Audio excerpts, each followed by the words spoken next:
Audio Jungle.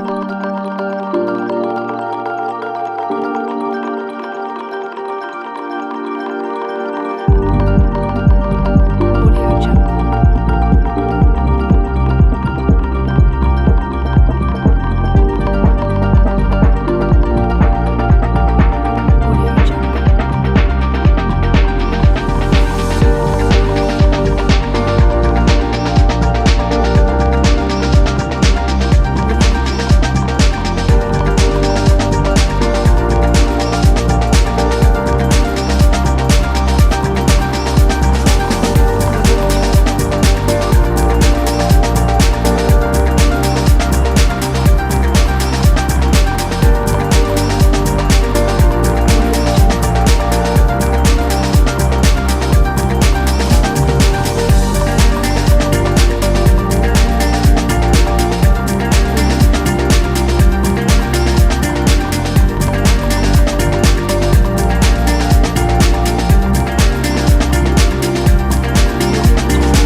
Upendra Pandey ji और राधाकांत पांडे जी।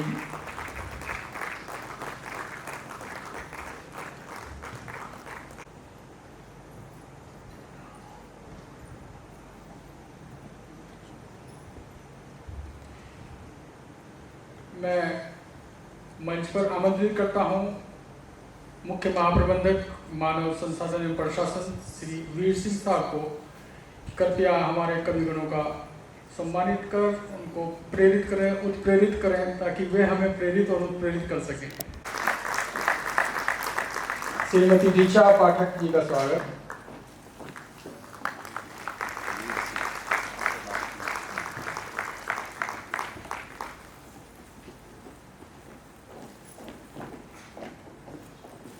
श्री अनिल अग्रवंशी जी और श्री रोहित शर्मा जी का स्वागत।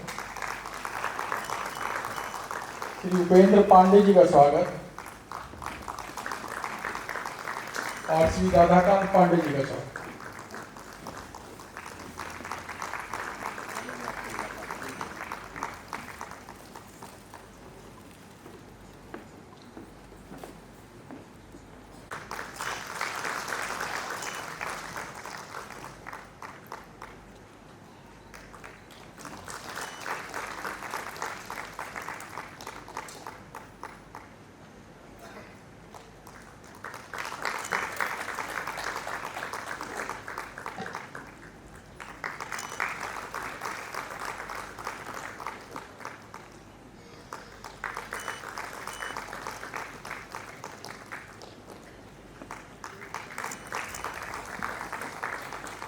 बहुत बहुत धन्यवाद। हैं सभी जानते हैं उनको, तो मैं ज़्यादा उनका परिचय नहीं कराऊंगा, क्योंकि वो खुद अपना परिचय कराएं अपनी कविताओं से, अपने शौर्य से, अपने वीर रस से, अपने श्रृंगार रस से। यही हमारा वो होगा।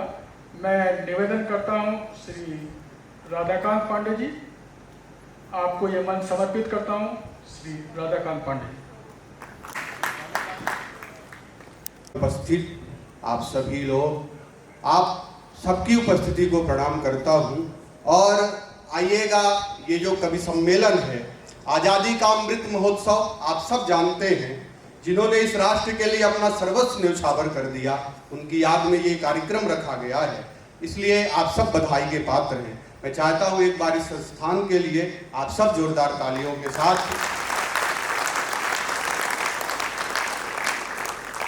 और ये सभी कवि, जैसा कि आदरणीय भाई साहब ने बताया, कि ये सब कवि वो हैं जिनको आप सब टीवी चैनलों के माध्यम से या अनेक मंचों के माध्यम से आप सब देखते सुनते रहे हैं। लेकिन कार्यक्रम के पूर्व मैं एक आग्रह आपसे करना चाहता हूं, केवल इतना सा कि वृद्ध इसलिए दुखी रहता है क्योंकि वो अपने अतीत में जीता है, युवा इसलिए दुखी रहता है क्योंकि वो अपने भविष्य में जीता है, एक बच्चा इसलिए प्रसन्न रहता है क्योंकि वो वर्तमान में जीता है। जो लोग मोबाइल के माध्यम से रिकॉर्डिंग करने में व्यस्त हैं, मैं उनसे एक आग्रह करना चाहता हूं कि अगर आप सबकी भी, क्योंकि कवि सम्मेलन एक पक्षी नहीं होता, ये द्विपक्षीय परंपरा है, जहां हम कवियों के पास ना तो कोई वाद्य यंत्र है, केवल शब्द हैं, वो यात्रा करते हैं, आप तक पहुंचे तो आपकी तालियों का संवेद स्वर अगर मिलेगा तो ये कार्यक्रम निश्चित रूप से उस ऊंचाई तक पहुंचेगा। क्योंकि ये कार्यक्रम अपने आप में इस बार ऐतिहासिक हो रहा है। वो क्यों हो रहा है आप सब समझते होंगे, क्योंकि मंच पर आज सारे के सारे युवा कवि आपको दिखेंगे। युवा केवल उम्र से नहीं होता, जिसके अंदर हिंदुस्तान बराबर धड़कता हो, वो सब युवा हैं। मैं चाहता हूं आप सबके इस चयन के लिए एक बार तालियां होनी चाहिए। और बहुत बड़ी भूमिका न बनाते हुए मैं देश की उस ख्याति प्राप्त कवयित्री को आवाज देना चाहता हूं, भारत माता की, जो बीणा पाणी की भरत पुत्री हैं और जिनका तेवर, जिनकी कविताएं कहीं राष्ट्रवाद का अपने आप में प्रमाण होती हैं। ऐसी पहले सामान्य रूप से कवयित्रियों के विषय में कहा जाता था कि कवि सम्मेलनों में शोपीस के लिए रखी जाती हैं, लेकिन उस कवयित्री ने, जिसने पूरे मंच का समीकरण बदल के रख दिया, समूची दुनिया में कवि सम्मेलन परंपरा में जिसने कवयित्रियों को एक विशेष स्थान दिलवाया है, हम सब की गौरव बहन कविता तिवारी जी हमारे बीच उपस्थित है। मैं केवल इतना कहना चाहता हूं कि एक बार यदि उन्हें पुकारो अपने उर के तार से, बीणा पाणी आ जाएंगी 7 समंदर पार से, बीणा पाणी आ जाएंगी 7 समंदर पार से। मां बीणा पाणी की वंदना के लिए मैं आमंत्रित करना चाहता हूं बहन कविता तिवारी।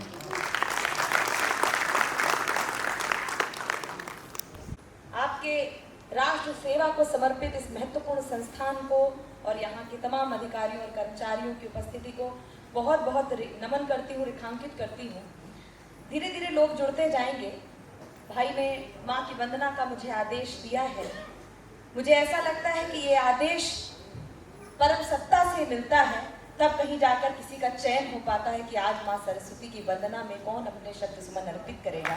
तो मुझे ये मेरा सौभाग्य है। माँ सरस्वती की वंदना में सबसे पहले 4 पंक्तियां आप तक पहुंचा रही हूँ। माँ भगवती शारदा का आवाहन कर रही हूँ। मैं चाहती हूँ कि मेरे शब्द और आपकी भावना दोनों मिलकर माँ को बुलाएं। जुड़िएगा, मैं वंदना प्रस्तुत कर रही हूँ। सबका वंदना जैसा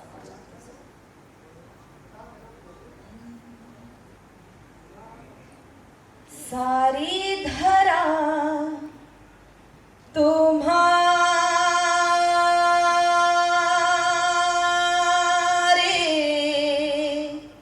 ही गीत गा रही है। सारी धरा तुम्हारे ही गीत गा रही है। ऐसा लगा तू मधुरिम वीणा बजा रही है। ऐसा लगा तू मधुरिम वीणा बजा रही है। आ जाओ मंच पर भी आसन यही लगा लो। आ जाओ मंच पर भी आसन यही लगा लो। देवी सरस्वती माँ बेटी बुला रही है।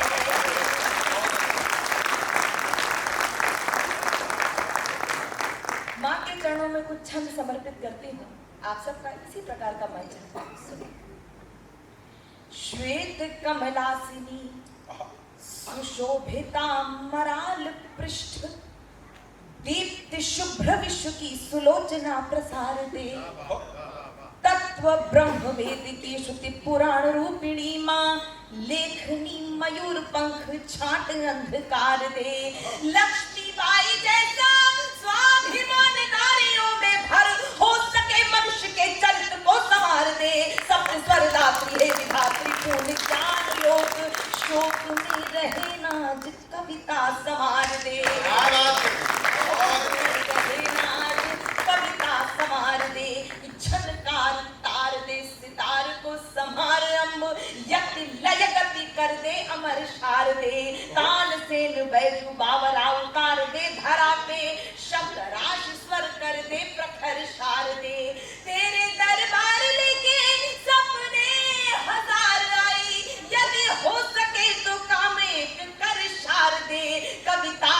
का यशगान नित्य होता रहे, कवियों में ब्रह्म का विवेक भरसा रहे, कवियों में ब्रह्म का विवेक भरसा रहे।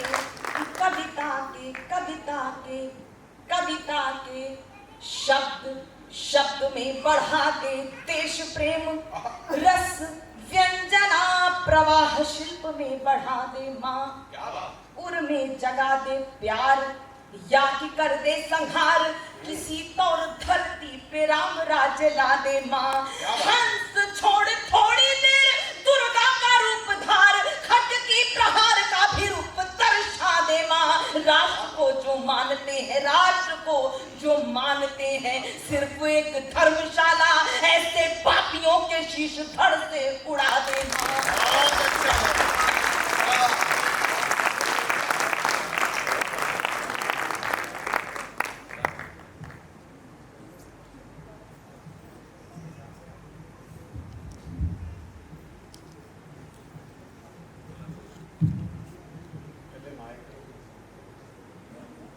लीजिएगा, कहते हैं जिस कार्यक्रम का आगाज अच्छा होता है निश्चित रूप से उसका अंजाम सफलतापूर्वक होता है।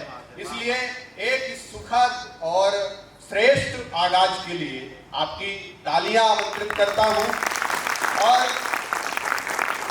मैंने कभी लिखा कि हम निरंतर गिर रहे भवकूप में न आइए, हम निरंतर गिर रहे भवकूप में न आइए, भाव शीतल हो हृदय की धूप में न आइए, हे पराम्बा पुत्र के अनुरोध पर करके कृपा, हो सके तो वत्सला के रूप में न आइए।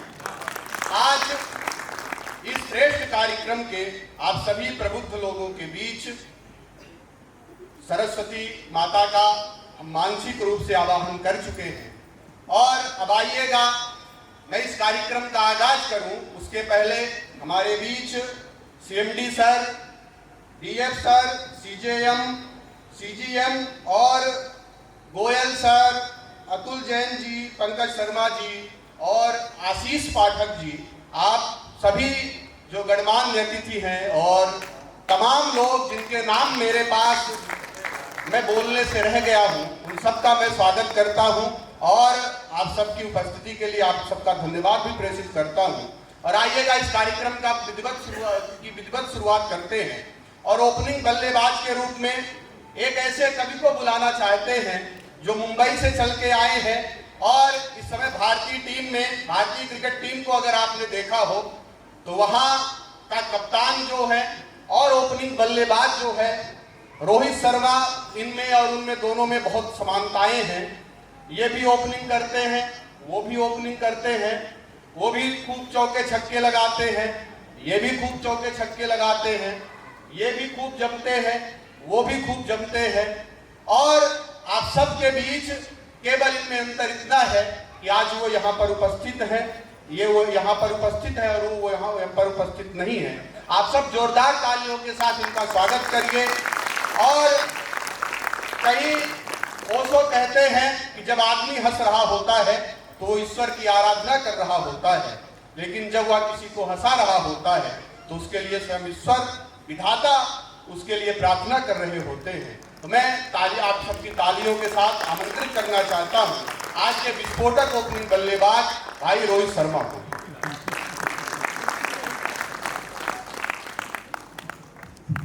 और क्षमा करिएगा, मुझे भावुकता में कई बार गड़बड़ हो जाता है।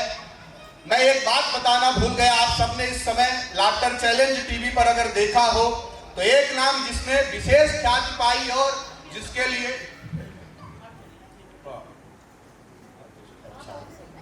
आपके लिए विशेष रूप से भाई साहब चल के अधिक सराहा गया और दो बार जिसको स्टैंडिंग ओवेशन प्राप्त हुई उस लाफ्टर चैलेंज के कार्यक्रम में, उसका नाम होता है भाई रोहित शर्मा। एक बार आप इस सम्मान के लिए भी तालियां बजा सकते हैं। आप सबकी उपस्थिति को प्रणाम करता हूं, आदरणीय CMD सर की उपस्थिति को प्रणाम करता हूं, तमाम अधिकारियों का, कर्मचारियों का मैं रोहित शर्मा तहे दिल से स्वागत करता हूं, अभिनंदन करता हूं, आप सबको प्रणाम करता हूं। जैसा मेरा परिचय दिया गया, मेरे बारे में बताया गया, मैं हास्य कवि हूं, बहुत कम देर आपके बीच में हूं। थोड़ा सा इसका वॉल्यूम बढ़ा दीजिएगा, धीरे धीरे कोई बात नहीं, बस अब ध्यान अब आप मेरी तरफ रखिए। बहुत सीमित समय हमारे पास है, हम लोग टेस्ट मैच खेलने आए थे, 2020 खेलना पड़ेगा, तो आप लोग अब ध्यान रखिएगा। बहुत अच्छा कविता दीदी ने कितनी अच्छी सरस्वती वंदना पढ़ी। मैं गाता नहीं हूँ क्योंकि मैंने मेरी शुरुआत गाने से की थी सीएम के साथ। बचपन में मैं सिंगिंग कंपटीशन में गया तो मुझे सेकंड प्राइज मिला, तो मैं निराश होकर घर पहुंचा। तो पिताजी ने समझाया कि निराश क्यों होता है, नंबर तो 1 से तो बड़ा ही होता है।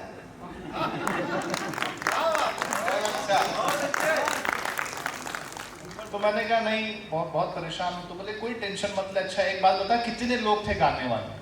मैंने कहा 2 ही थे। तो बोले अच्छा चल ठीक है, जिसको पहला पुरस्कार मिला उसने कौन सा गाना गाया? मैंने कहा पापा उसने गाया ही नहीं, मेरा सुनते ही उसको पहला दे दिया। तालियां कम बजा रहे हो आप लोग, कोई टेंशन लेना नहीं। हाँ, ईको एकदम खत्म कर देना, ईको रखना नहीं। मैंने बता दिया मैं गाता नहीं हूँ, एकदम मोनो साउंड रखना बस। सीएम सर देखिए ये ना कोई टेंशन की बात नहीं है, लोग आते जाएंगे, माइक सेट होगा। आपको सीएम सर मैं बताऊं कि पहला कभी खड़ा ही इसके लिए किया जाता है। सारी व्यवस्था बन जाए, सब कुछ हो जाए, लोग आ जाए, सब कोई टेंशन लेना नहीं। बस 10-15 मिनट आपके बीच में हूँ, कोशिश करूंगा जैसा आदरणीय राधाकांत भाई ने बताया कि हमारे पास कोई यंत्र तंत्र नहीं है, कोई तबला ढोलक पेटी नहीं है, केवल शब्द है। हम हमारे शब्द से आप तक पहुंचने की कोशिश करेंगे और जहां बात आप तक पहुंचे आपकी तालियां मिले, क्योंकि ये 2 तरफा मामला होता है।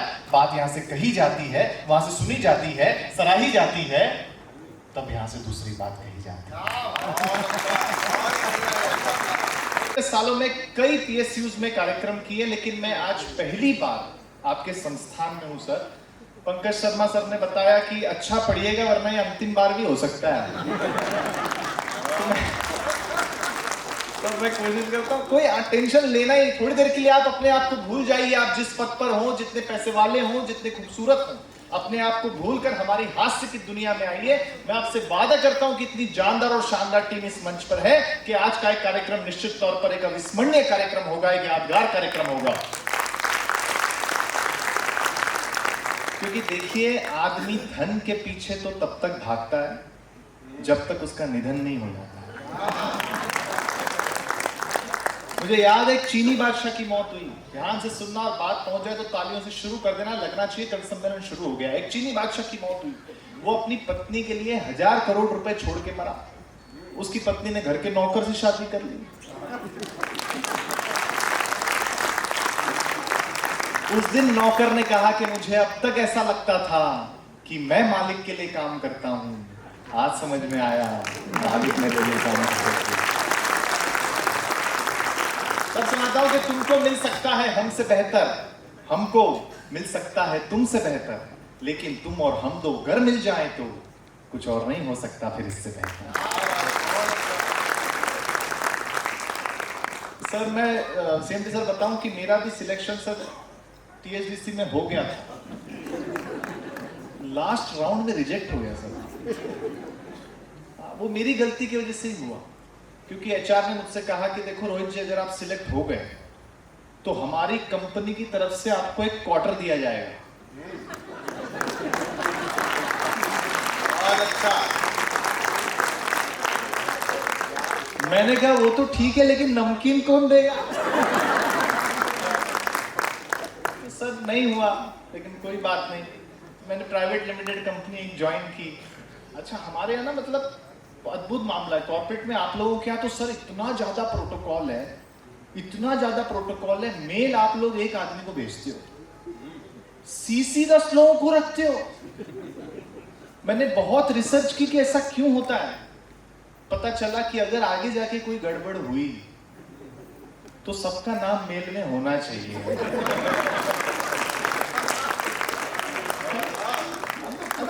मैं तो सर आपको बताऊं, मैंने तो प्राइवेट लिमिटेड कंपनी ज्वाइन की, मैंने रिजाइन कर दिया। क्योंकि मेरे ऑफिस वाले मुझे बहुत ज्यादा कंफ्यूज करते थे, बहुत ज्यादा कंफ्यूज करते थे। जब मैं अप्रेजल मांगने जाता था, इंक्रीमेंट मांगने जाता था, तो मुझसे कहते थे तू काम ही क्या करता है। और जब मैं छुट्टी मांगने जाता था तो कहते थे तेरा काम कौन करेगा। ये समझ में आ रहा मुझे आपकी पीड़ा है कहीं ना कहीं। कोई बस देखो, आज प्रोटोकॉल में मत रहो। सर क्या हो रहा है मालूम है आपको? पीछे से लोग देख रहे हैं कि सर ताली बजा रहे हैं कि नहीं बजा रहे हैं, तो हम बजा। ये प्रोटोकॉल,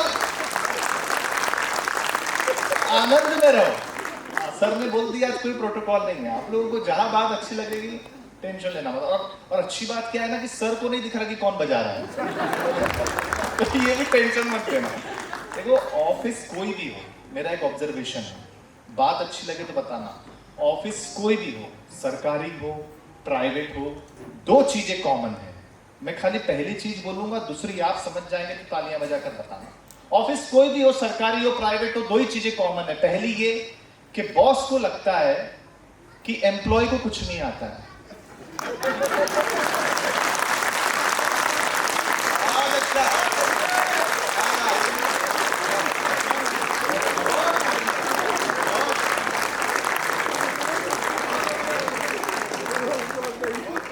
दूसरी वाला बोलने का रिस्क इसलिए नहीं लूंगा क्योंकि डायरेक्टर फाइनेंस बैठे हैं और पेमेंट हुआ नहीं है, तो रिस्क कौन ले?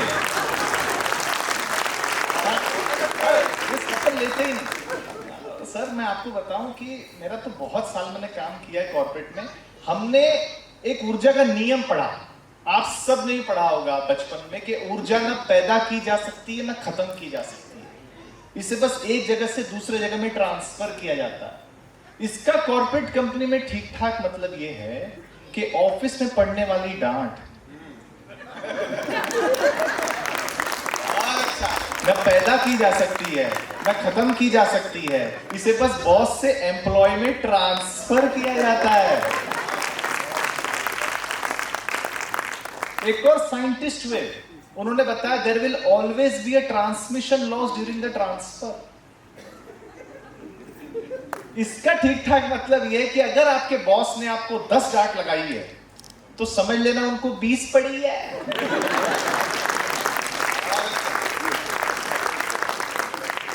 इसलिए अगली बार जब आपके बॉस आपको डांटे हैं तो आप गुस्सा मत करो, उनकी तरफ सहानुभूति से देखो और उन्हें कहो सर कोई बात नहीं सर, सब ठीक हो जाएगा सर, सब ठीक हो जाएगा। मैं तो सर आपको बताऊं कि हम मेरे ऑफिस में, और मैंने जितने भी अधिकांश कार्यालय में प्रोग्राम किया है, हर कार्यालय में कोई ना कोई एक ऐसा शख्स जरूर होता है जो ऑफिस टाइम के बाद भी ऑफिस में बैठा रहता है और काम करता रहता है। अब होता क्या है कि बॉस को लगता है कि सबसे ईमानदार आदमी यही है, लेकिन अक्सर ऐसा होता नहीं है। ऑब्जर्वेशन अच्छा लगे तो बताना, जो बहुत देर तक ऑफिस में बैठता है उसके केवल 2 कारण है, या तो बीवी से तंग है या फिर ऑफिस में किसी के संग है।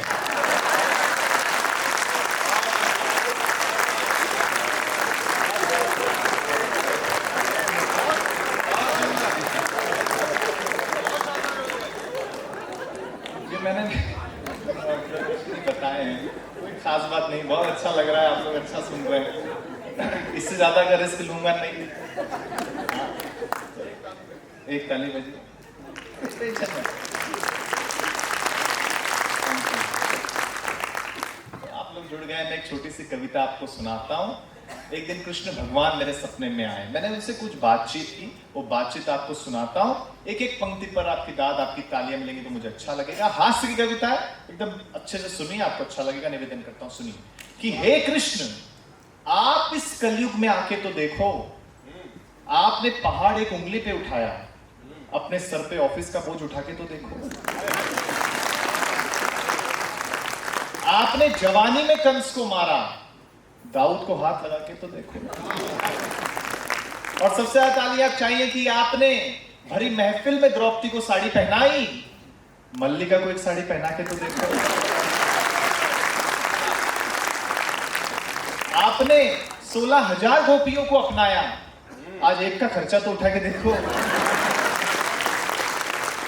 और आपने भव्य सागर पार किया, ऋषिकेश में सड़क पार तो करके देखो। देखिए, लेकिन ये बात भी मैं बहुत जिम्मेदारी के साथ कहता हूं कि गुरु और शिष्य का रिश्ता कैसा होना चाहिए, उसका सबसे अच्छा उदाहरण है कि श्री कृष्ण और अर्जुन जैसा होना चाहिए। आप सब बड़े ज्ञानी लोग यहाँ बैठे हैं, आप सब जानते हैं कि महाभारत के वक्त दुर्योधन ने श्री कृष्ण की पूरी नारायणी सेना मांग ली, जबकि अर्जुन ने केवल श्री कृष्ण को मांगा था। उस वक्त श्री कृष्ण ने अर्जुन की चुटकी लेते हुए कहा कि हार निश्चित है तेरी, हरदम रहेगा उदास। हार निश्चित है तेरी, हरदम रहेगा उदास।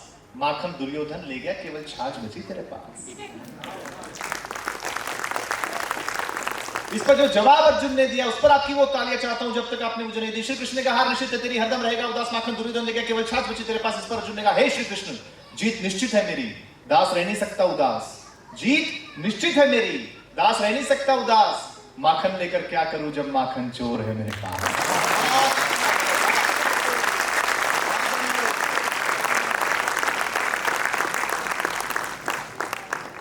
टेंशन नहीं है। तो देखो सब अधिकांश शादीशुदा लोग यहाँ बैठे हैं, मैं देख रहा हूँ। हाँ, विवाहित महिला की पहचान होती है, उनके गले में यहाँ तक मंगलसूत्र लटका होता है। विवाहित पुरुष की भी पहचान होती है, उनका चेहरा ही यहाँ तक लटका होता है। तो तुरंत समझ में आ जाता है सर। मैं आपको बताऊं कि मेरी भी पिछले दिनों पहली बार शादी हुई। पहली बार हुई तो मैं अनिल अग्रवंशी जी के पास गया। मैंने कहा कि भैया बताइए नई नई शादी में क्या करना चाहिए, टिप्स दीजिए। तो बोले नई नई शादी होती है ना तो गिफ्ट देना पड़ता है, घुमाने लेके जाना पड़ता है। मैं इनकी बात में आ गया, कभी आप भी बड़ों की बात में आए होंगे। तो मैंने सोने का हार खरीदा, पत्नी को गिफ्ट किया। उसने देखा, उसको बड़ा पसंद आया, वो पहनने लगी। पहनते पहनते पूछा ये असली तो है ना? मैंने कहा असली होना चाहिए, वरना 100 रुपए गए पानी में। पीछे पड़ गई, घुमाने लेके चलो। अब बात पहुंचे तो बताना। बोले घुमाने लेके चलो, घुमाने लेके चलो, घुमाने लेके चलो। मैं उसे शमशान घाट पे ले गया। वो बोली कैसी जगह ले आए हो? मैंने कहा रे पगली, लोग मरते हैं आने के लिए।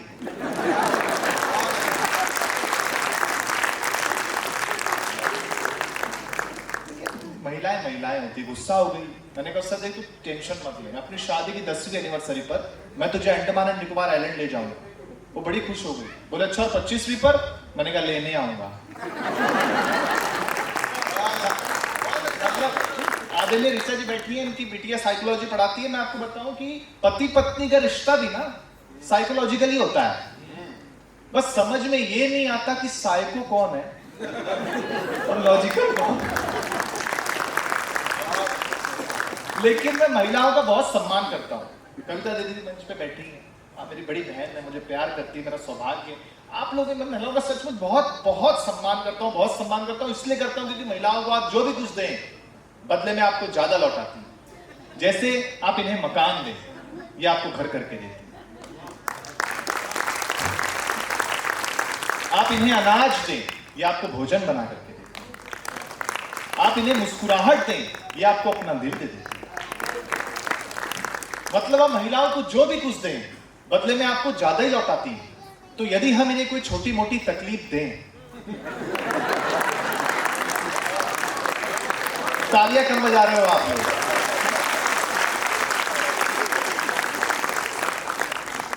समय है, मैं राजनीति पर तो खैर ज्यादा बात करता ही नहीं सर। राजनीति मैं इसलिए नहीं बात करता, मेरा विषय भी नहीं। और मुझे हमेशा ऐसा लगता है कि राजनीति का स्तर हमेशा नीचा होता है और व्यंग का स्तर हमेशा ऊंचा होता है। और भरोसा नहीं हो तो देख लो, महंगी महंगी गाड़ियां मुंह देखती रह गई और बुलडोजर सेलिब्रिटी हो गया देश में। सब लोग अच्छा सुना रहे हैं। मैं उपेंद्र पांडे जी का भी विशेष रूप से आभार व्यक्त करता हूं। हमारे भाई हैं, उनकी वजह से आपसे रूबरू होने का मौका मिला है। और मैं आदरणीय पंकज शर्मा सर का इसलिए धन्यवाद देता हूं कि आज जो कार्यक्रम आप 2 घंटे का देखेंगे, इसके पीछे 2 महीने की मेहनत है। इसलिए मैं चाहता हूं एक बार जोरदार तालियां आदरणीय पंकज शर्मा सर के लिए बजाइए। मैं राजनीति पर तो क्या बात करूं, मुझे याद है कि एक नेताजी अपने बंगले के बाहर फोन पर बात कर रहे थे। एक आदमी आया, उसने कहा नेताजी बहुत प्यासा हूं, पानी पिला दीजिए ना। नेताजी ने फोन साइड में रखा और कहा बाद में आना, भी घर में कोई आदमी नहीं है। और फिर फोन पर बात करने लग गए। आधे पौने घंटे तक नेताजी ने बात की। जब फोन रखा तो उस आदमी ने फिर कहा नेताजी बहुत प्यासा हूं, पानी पिला दीजिए ना। नेताजी भन्ना उठे, चिल्लाए, बोले तेरे को समझ में नहीं आता क्या? कहा ना बाद में आना, भी घर में कोई आदमी नहीं है। उस आदमी ने बड़ी मासूमियत से नेताजी को जवाब दिया कि नेताजी थोड़ी देर के लिए आप ही आदमी बन जाइए ना।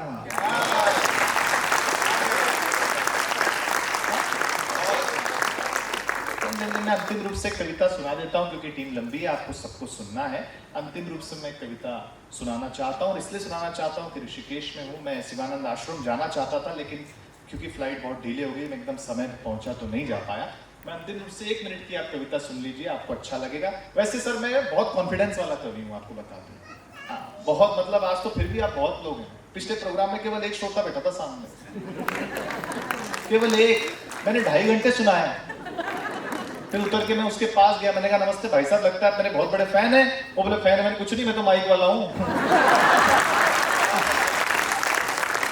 तू खत्म करे तो मैं लेके चलूं। कोई तो समय की सीमा, इसलिए अंतिम रूप से 1 मिनट की कविता आप सुनिए। निवेदन करता हूं कि मिसाइलों की वो जान थे, हिंदुस्तान की वो शान थी। क्या बात। अगली पंक्ति पर उनका नाम पढ़ रहा हूं और देखना चाहता हूं कितनी मोहब्बत आप उनसे करते हैं। कि मिसाइलों की वो जान थे, हिंदुस्तान की वो शान थी, नाम के वो कलाम थे, काम उनके कमाल थे।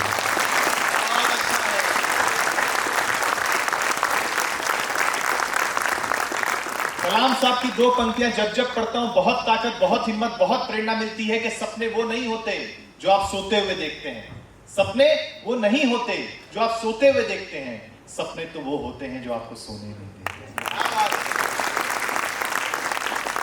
और अगली पंक्ति पर इससे तालियां मांगता हूं कि मेरे देश की पूरी तस्वीर ही बदल जाए, मेरे देश की पूरी तस्वीर ही बदल जाए अगर हर हिंदू विवेकानंद और हर मुस्लिम कलाम हो जाए।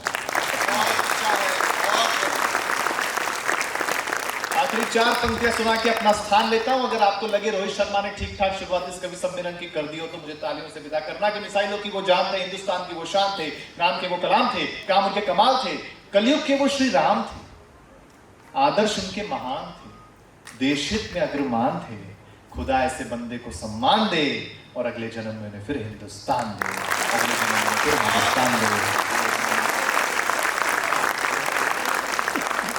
के श्रेष्ठ काव्य पाठ के लिए पुनः तालियां बजाइएगा।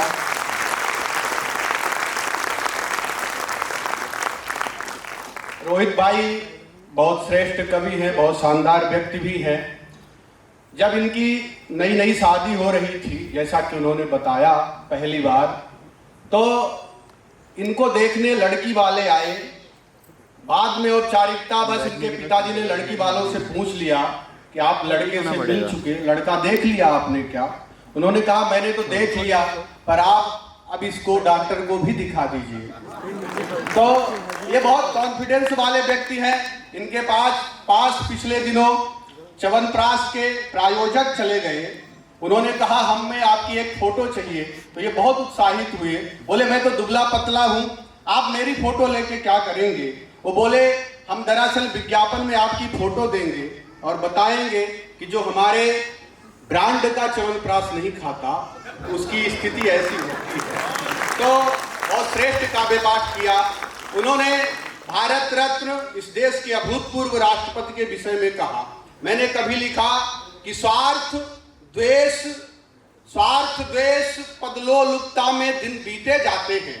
आज जो तमाम सारी विसंगतियां आप राष्ट्र में देख रहे हैं, तब 4 पंक्तियां में निवेदित करता हूं कि स्वार्थ द्वेष मदलोलुपता में दिन बीते जाते हैं, प्रेम समर्पण से पूरित सब घट बीते जाते हैं। अगर सीखना चाहो तो अब्दुल कलाम से सीखो, जाति पंथ से पहले कैसे दिल जीते जाते हैं। और आइएगा इस कार्यक्रम को, क्योंकि हमने जैसा कि पहले ही बताया था अमृत महोत्सव की बेला में इस कार्यक्रम का आयोजन किया गया है।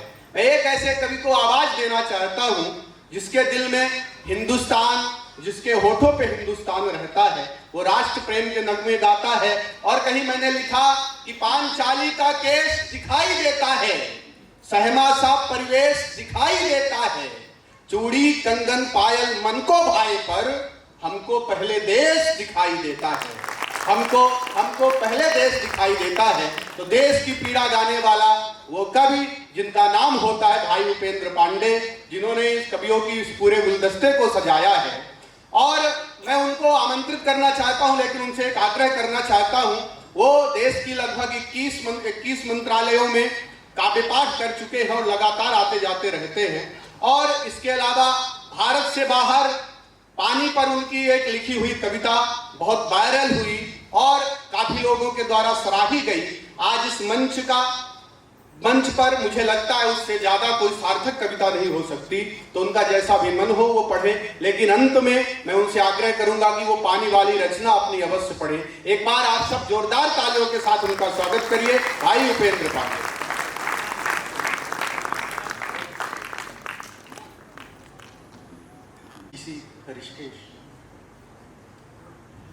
टीएचडीसी ऋषिकेश प्रांगण का उत्सव बड़ा निराला। टीएचडीसी ऋषिकेश के प्रांगण का उत्सव बड़ा निराला। हवन कुंड में हुई प्रज्वलित काव्य दिवस की ज्वाला। हवन कुंड में हुई प्रज्वलित काव्य दिवस की ज्वाला और आप पुजारी बनकर बैठे। आप पुजारी बनकर बैठे, कैसा शुभ संयोग हुआ। अर्पित आह्लादित मन से अभिनंदन की माला। अर्पित आह्लादित मन से अभिनंदन की माला। सर्वप्रथम मां शारदे को नमन करता हूँ, मंच को प्रणाम करता हूँ। बड़ी बड़ी विभूतियां यहाँ बैठी हुई हैं, हमारे अग्रज बैठे हुए हैं। 4 पंक्तियां मैं निवेदित करना चाहता हूँ अग्रिम पंक्ति से। स्वागत। 4 पंक्तियां कि राष्ट्र प्रेम की भट्टी में हमने खुद को ढाला है। समझ जाएंगे तो समर्थन कीजिएगा। अग्रिम पंक्ति में जो बैठे हुए हैं हमारे सीएमडी साहब और सभी गणमान्य व्यक्ति कि राष्ट्र प्रेम की भट्टी में हमने खुद को ढाला है, मातृभूमि पर प्राण निछावर करने का व्रत पाला है। राष्ट्र प्रेम की भट्टी में हमने खुद को ढाला है, मातृभूमि पर प्राण निछावर करने का व्रत पाला है। और सिंहासन पर पांव रखा तो सबकी आंखें धधक उठी। सिंहासन पर पांव रखा तो सबकी आंखें धधक उठी। नजर झुकाकर कोई न देखा, पांव में कितना छाला है। बहुत अच्छा है। नजर झुकाकर, तो मैं चाहता हूं एक बार पूरा सदन हमारे अग्रिम पंक्ति में हमारे सीएमडी साहब और सभी निदेशक सभी के लिए जोरदार तालियों से एक बार मैं निवेदन करता हूं, क्योंकि जिन्होंने ये भव्य मंच सजाया, गुलदस्ता बनाया, इन लोगों के बिना निर्देश के ये संभव नहीं हो सकता था।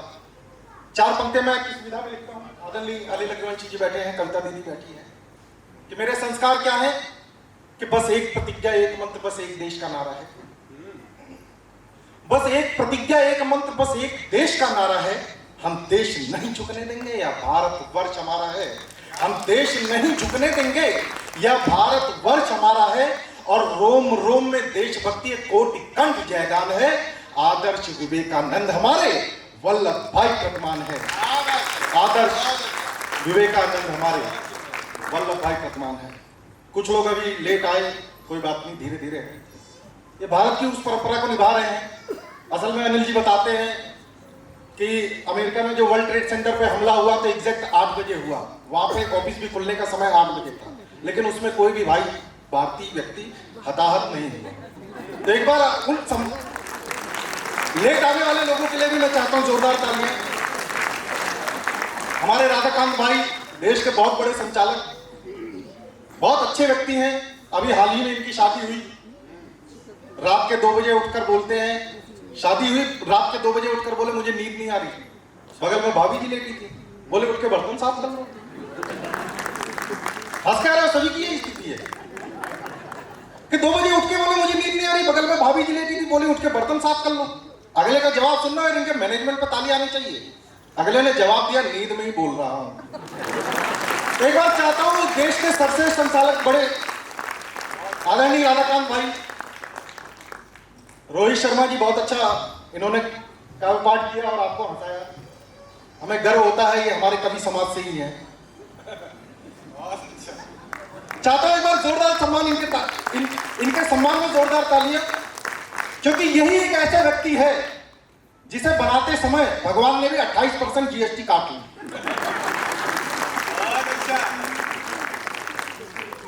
अगला व्यक्ति बहुत कॉन्फिडेंस से रहता है। इनके पड़ोस में एक भाभी जी थी, अगला चला गया, बोला भाभी जी क्या बात है, भाई साहब दिखाई नहीं दे रहे। दोपहर का समय था, बोले भाई साहब दिखाई नहीं दे रहे। भाभी जी ने जवाब दिया, इनकी पड़ोसन थी, बोली सुबह हमारी उनके मेरी और तुम्हारे भाई साहब की लड़ाई हो गई थी, अभी पीछे गार्डन में मिलेगी। अगला 2 घंटे घूम के आया, उसके बाद बोला भाभी जी भाई साहब तो नहीं दिखाई दिए गार्डन में, पूरा गार्डन ढूंढ डाला। भाभी जी का जवाब सुनना और एक एक हाथ खुलने चाहिए। भाभी जी ने कहा खोद के देखा था।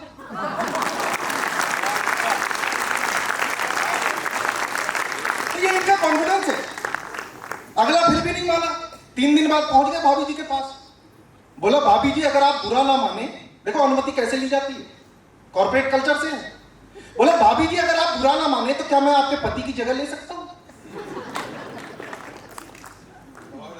अगली का जवाब, रोहित मुझे कोई आपत्ति नहीं है, एक बार शमशान घाट वालों से पूछो। बहुत अच्छे व्यक्ति, मैं चाहता हूं एक बार जोरदार ताली हमारे रोहित शर्मा जी के लिए। हमारी कविता दीदी देश की बहुत बड़ी कवयित्री, हमेशा जोश में रहती हैं। अभी ऋषिकेश आ रही थी, ढाबे पे रुकी थी, हम लोग साथ में थे। ढाबे पे एक ट्रक वाला खड़ा था, ट्रक वाले को बुलाई, बोली भैया इधर आओ, भगत सिंह को जानते हो? ट्रक वाला बोला कौन भगत सिंह?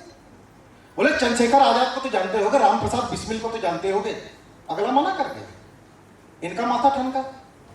बोली मंगल पांडे को तो जानता ही होगा, तात्या टोपे को तो जानता ही होगा, रानी लक्ष्मी बाई को तो तू जानता ही होगा। अगला उस पर भी मना कर दिया। इनको आया गुस्सा, बोली जब तू भगत सिंह को जानता नहीं, चंद्रशेखर आजाद को जानता नहीं, क्रांतिकारियों को जानता नहीं, फिर ट्रक के पीछे क्यों लिखवाया शहीदों को नमन? जब तू इन लोगों को जानता नहीं, फिर ट्रक के पीछे क्यों लिखवाया शहीदों को नमन? ट्रक वाला बोला ट्रक वाला बोला दीदी ये तो वो शहीद जो मेरे ट्रक के नीचे आए थे। स्थितियां हो जाती हैं। हमारे शर्मा जी बहुत अच्छे व्यक्ति हैं। शर्मा जी हैं? हाँ अच्छे। नहीं, इनका मैनेजमेंट बहुत शानदार है, बहुत अच्छे व्यक्ति हैं। मेरे से पूछे कितनी पेमेंट लेगा, मैंने कहा अनिल रघुवंशी जी आ रहे हैं, उनसे 1000 रुपए कम दे देना। भाई साहब का मैनेजमेंट था, बोले अनिल रघुवंशी 1000 रुपए में ही आ रहे हैं। मैंने कहा अच्छा चलो मैं फ्री में आ जाता हूं, लेकिन एक काम करो, मैं पत्नी को साथ में लाऊंगा।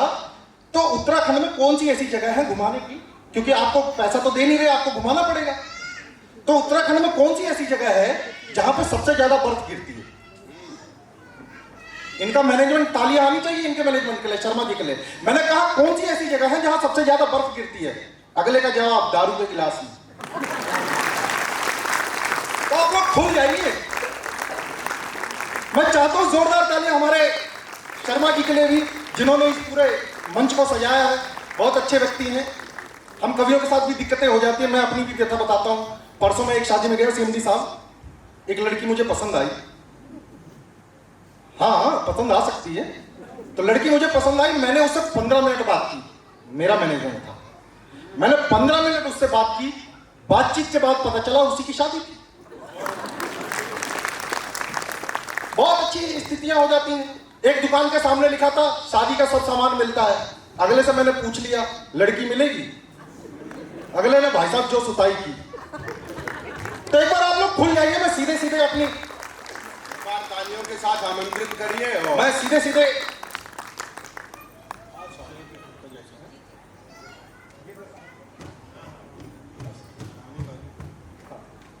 चार पंक्तियों से मैं शुरू करता हूं कि वतन के वास्ते ही तो वतन की लाज रखता हूं, शिराओं में यहां भरकर फौलाद रखता हूं।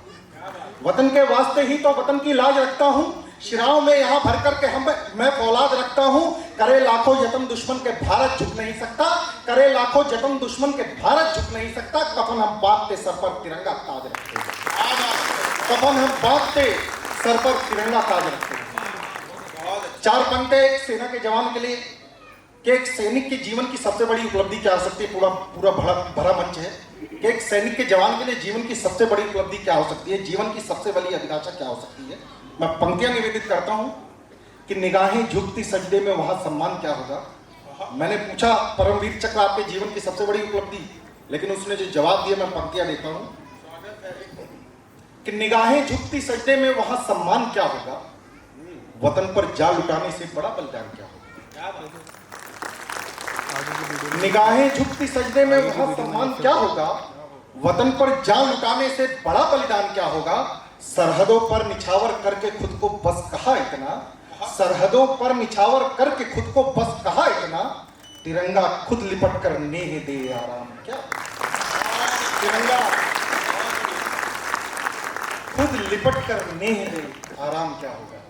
चार पंक्तियां उन जवानों के लिए जो -30 डिग्री टेम्परेचर पर सियाचिन में खड़े हैं। हमें जरा सी ठंड लगती है तो हम सीधे अलाव जला लेते हैं या हीटर के पास भाग जाते हैं।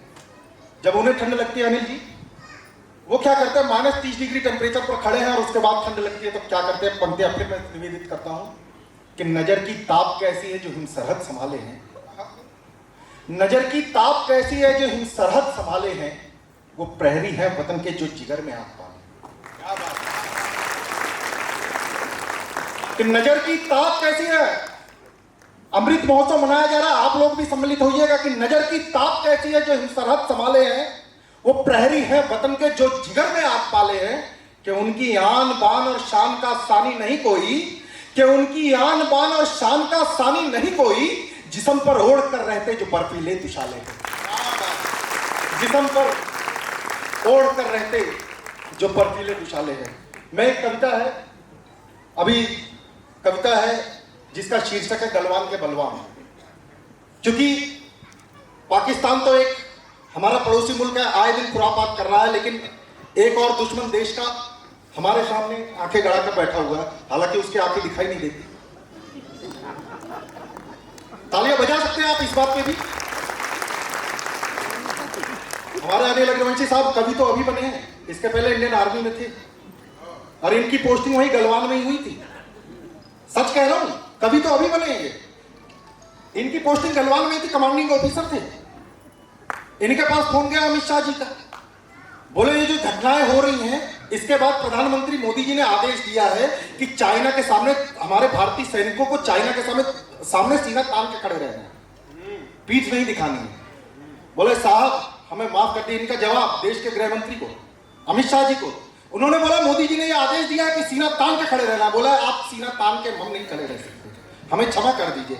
आप कहें तो पाकिस्तान के सामने खड़े हो जाएं, बांग्लादेश के सामने खड़े हो जाएं, श्रीलंका के सामने खड़े हो जाए, लेकिन चाइना के सामने हमें माफ कीजिए, हम सीना तान के खड़े नहीं हो सकते।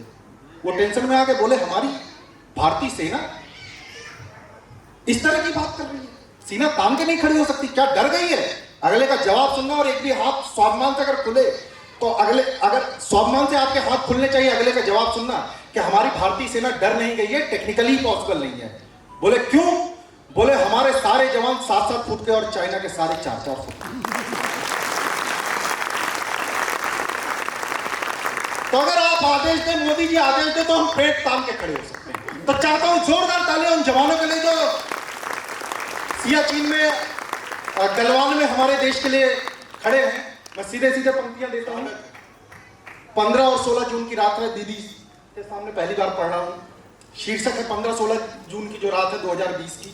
याद होगा आपको, हमारे कमांडिंग ऑफिसर थे संतोष बाबू। बिहार 16 रेजिमेंट थी और चाइना के सामने हमने युद्ध किया, मुठभेड़ की। सीधे सीधे पंक्तियां निवेदित करता हूं कि ड्रैगन ने छलबल करके किया कोई पुरुषार्थ नहीं, ड्रैगन ने छलबल करके किया कोई पुरुषार्थ नहीं, जो लड़े देश की रक्षा में उनका कोई निस्वार्थ नहीं। अपने प्राणों की आहुति देकर जो शौर्य मशाल जलाया है, ड्रैगन ने छलबल करके किया कोई पुरुषार्थ नहीं, जो लड़े देश की रक्षा में उनका कोई निस्वार्थ नहीं। अपने प्राणों की आहुति देकर जो शौर्य मशाल जलाया है, दुश्मन की गर्दन काट काट माटी का कर्ज चुकाया है। मुक्त कंठ से उन वीरों का शौर्य गान में गाता हूं, मुक्त कंठ से उन वीरों का शौर्य गान में गाता हूं। गलवानों के बलवानों को शत-शत शीश झुकाता हूं, गलवानों के बलवानों को शत-शत शीश झुकाता हूं। सरहद पर यदि युद्ध घटाएं गिरती हैं तो गिरने दो। हालांकि मैं कभी युद्ध का समर्थक नहीं रहा, किंतु कुरुक्षेत्र का रण अगर सच चुका हो और उसके बाद अर्जुन वीरता की बात करे तो भगवान कृष्ण को भी पसंद नहीं है, तब कहता हूं समर्थन कीजिएगा कि सरहद पर यदि युद्ध घटाए गिरती हैं तो गिरने दो, सरहद पर यदि युद्ध घटाए गिरती हैं तो गिरने दो, परवाह नहीं सरकार आज ही गिरती है तो गिरने दो। तालियां कमजोर है आप लोगों की। कि सरहद पर यदि युद्ध घटाएं गिरती है तो गिरने दो, परवाह नहीं सरकार आज ही गिरती है तो गिरने दो। या धर्म धरा का धर्म युद्ध है संघर्षण हो जाने दो, या धर्म धरा का धर्म युद्ध है संघर्षण हो जाने दो। मत रोको कोई इसको, अब अंतिम रण हो जाने दो। समर भूख सच चुका अगर तो मोह त्याग दो जीवन का। पूरी गीता का सार, सीएमडी साहब बैठे हुए हैं, पूरी गीता का सार मात्र एक पंक्ति में, यदि आप लोगों को लगे तो समर्थन कीजिएगा इस उपेंद्र पांडे का, कि समर भूमि सच चुका अगर तो मोह त्याग दो जीवन का, लक्ष्य और संकल्प। एक पंक्ति कि समर भूमि सच चुका अगर तो मोह त्याग दो जीवन का, लक्ष्य और संकल्प विजय हो महायुद्ध हो। लक्ष्य और संकल्प विजय हो महायुद्ध हो अर्जुन का। सिंह नाद कर दो सिंहों का, शौर्य पताका लहर उठे, रुंड मुंड से छिन्न भिन्नो बैरी सारे कह रखे। दावा नल भर कर आंखों में भीमसेन सी उठे गदा, दावा नल भर कर आंखों में भीमसेन सी उठे गदा, दुशासन का वक्ष चीर तो रक्त पिपासु बरसा। अभिमन्यु सा साहस तुम में माधव से तुम जानी हो, क्या है हमारा शौर्य? इतिहास क्या कहता है कि अभिमन्यु सा साहस तुमने माधव से तुम जानी हो वीर शिवाजी के वंशज राणा प्रताप अभिमानी हो। बलिदानों की परिपाटी पर, बलिदानों की परिपाटी पर नमन नमन दोहराता हूं, गलवानों के बलवानों को शत शत शीश झुकाता हूं, बलवानों को शत शत शीश झुकाता हूं। वो इंच इंच में नाप रहे हम, दुश्मन दुश्मन तोलेंगे। सारी लड़ाई वो इंच इंच जमीन के लिए है कि वो इंच इंच में नाप रहे हम, दुश्मन दुश्मन तोलेंगे। हम 1.25 अरब भारत के बेटे, वंदे मातरम। ब्रह्मपुत्र यदि रक्तिम हो या चोटी सारी लाल रहे, स्वाभिमान की पंक्तियां आ रही हैं, संभालिएगा कि ब्रह्मपुत्र यदि रक्तिम हो या चोटी सारी लाल रहे, चीनी ड्रैगन के सम्मुख सिंहों के पेटे काल रहे। और शिव मस्तक पर चढ़ने हेतु भस्म स्वयं करना होगा। ऋषिकेश मां गंगा का तट कि ब्रह्मपुत्र यदि रक्तिम हो या चोटी सारी लाल रहे, चीनी ड्रैगन के सम्मुख सिंहों के पेटे काल रहे। शिव मस्तक पर चढ़ने हेतु भस्म स्वयं करना होगा, शिव मस्तक पर चढ़ने हेतु भस्म स्वयं करना होगा। स्वर्ग से गंगा लानी है तो भागीरथ बनना होगा, स्वर्ग से गंगा लानी है तो भागीरथ बनना होगा। हिंदी चीनी भाई भाई 62 का ही नारा था, पंचशील के आस्तीन में छिक्कर खंजर मारा। अब श्वेत कबूतर मत छोड़ो, अंबर में बाज उड़ाओ तुम। अब श्वेत कबूतर मत छोड़ो, अंबर में बाज उड़ाओ तुम। छठे चशाठम समाचरित का उनको सबक सिखाओ तुम।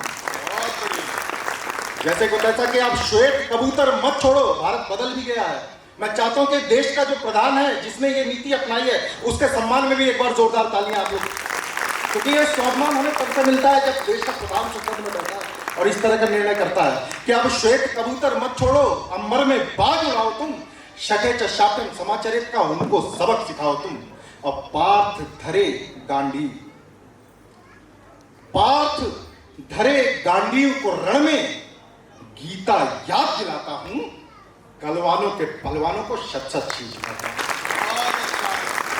गलवानों के बलवानों को। और जो उस रात का दृश्य रहा, हमारे जवानों ने जो शौर्य दिखाया, मैं वो उसको चिन्हित करना चाहता हूं, चित्रित करना चाहता हूं। स्वागत कि चीनी सेना जब गलवान में चढ़ाई, चीनी सेना जब गलवान में चढ़ाई, पेंगोंग तलक चोरी चोरी से बढ़ा। चीनी सेना जब गलवान में चढ़ाई, पेंगोंग तलक चोरी चोरी से बढ़ाई, तब उनकी हरकत देख के सेना उग्र हुई, समर यज्ञ में आत्मभूत को व्यग्र हुई। सहन नहीं था वीरों का दल मचल गया, रात में ही दुश्मन से भिड़ने निकल गया, रात में ही दुश्मन से भिड़ने निकल गया। घाटी थी सुनसान, हवा बर्फीली थी, खड़ी पहाड़ी और राह पथरीली थी। भारत माँ की जय जय का हुंकार किया। दृश्य देखिए कि घाटी थी सुनसान, हवा बर्फीली थी, खड़ी पहाड़ी और राह पथरीली थी। भारत माँ की जय जय का हुंकार किया, रे दुष्ट कदम पीछे कर ले ललकार। बहुत अच्छा। बार बार समझाने पर पद नहीं मोड़ता था, मक्कारी और हठधर्मी वह नहीं छोड़ता था। बातों बातों में बात बड़ी तकरार हुई, धक्का मुक्की हाथापाई से रार हुई।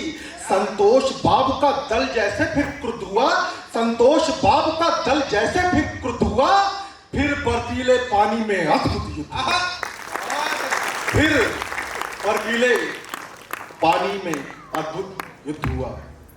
रणवीरों के रौद्र रूप की, रणवीरों के रौद्र रूप की गाथा अमर सुनाता हूं, कलवानों के बलवानों को शत शत सीखता हूं,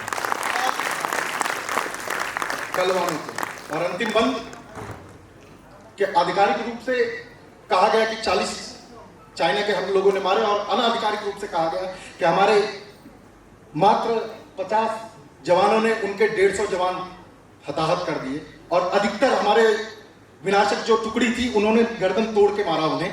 तब मैं वो दृश्य बनाता हूं।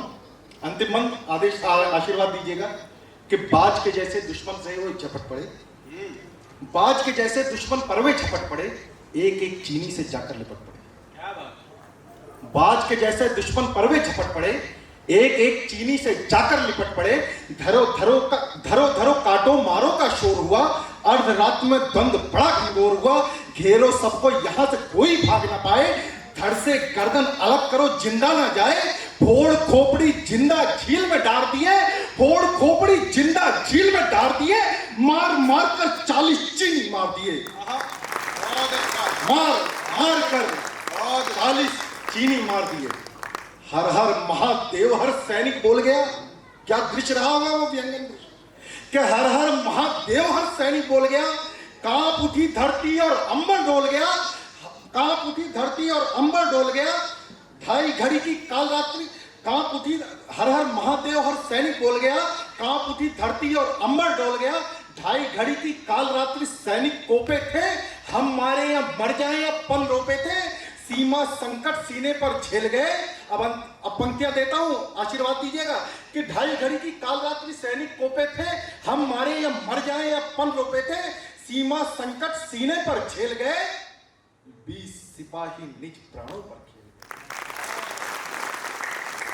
20 सिपाही निज प्राणों पर खेल गए। और अंतिम पंक्तियां जो मैं कह रहा हूं उनके सम्मान में चाहता हूं आप लोग खड़े होकर अगर सम्मानित कर सकते हैं, उनको श्रद्धांजलि दे सकते हैं, तब कहता हूं कि सीमा संकट सीने पर झेल गए, 20 सिपाही निज प्राणों पर खेल गए। सारा भारत सुख की नींद में सोया था, सारा भारत सुख की नींद में सोया था। सुबह खबर आई